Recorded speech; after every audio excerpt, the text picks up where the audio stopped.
That's what's called a sexy waltz. It's a waltz worm with a piece of sulky tinsel, and a hot spot in front of that. So I like to tie mine. I tie all my waltzes in one color, really. I use a dark gray squirrel. Is that the Lawson squirrel bin right there? It's the Lawson squirrel bin. Yeah, I don't like paying for it. Yeah. And I use a lot of squirrel in my tie-in. I put it on almost all my nymphs because I like the color it makes. It's a good case color for caddis, I think. Because what I've learned from, I stomach pump fish sometimes to see what they've been eating, and they always have the case along with the caddis. So I think if you can match the color of the case, you're doing pretty good. So I'm going to do this one on a size 16 and 3/0 bead.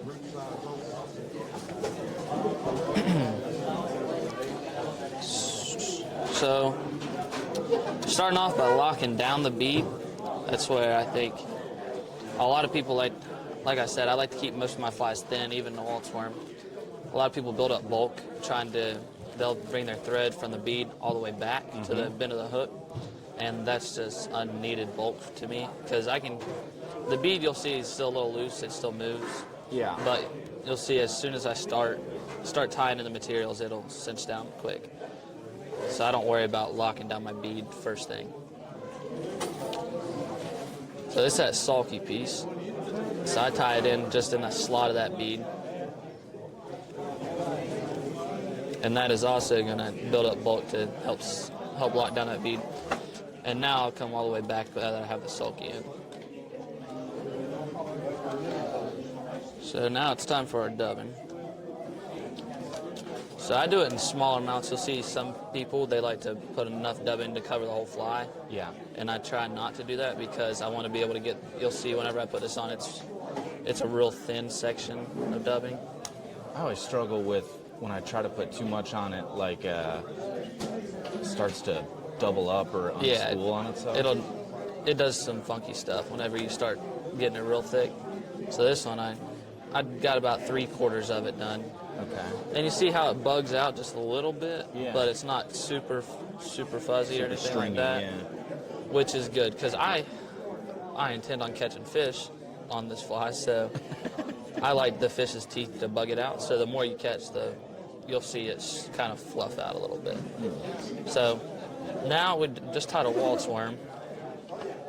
So I whip finish this to lock that part in, and then we're going to take that sulky. We're going to wrap it up a couple times.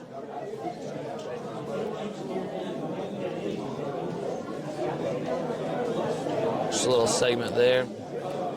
Then we'll tie that in too.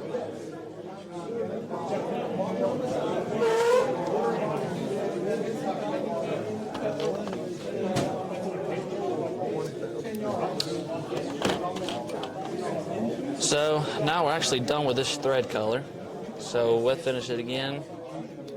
I like to do, when I'm done with a fly, I like to do 2 just to lock it down in there a little better. So now for the hot spot, we're using this bright orange thread.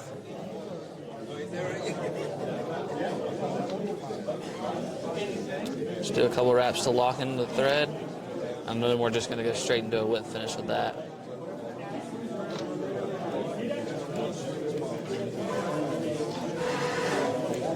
And is it pretty standard for you to do a couple whip finishes? I normally do 2. You do? Okay. So, and then just to help this last a little longer, we take just a little bit of UV resin, put it across the back. Make sure you cover your whip finish with that.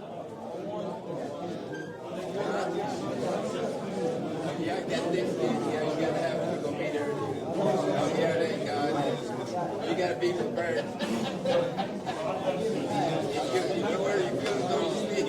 Just hit that with the light. Real bad.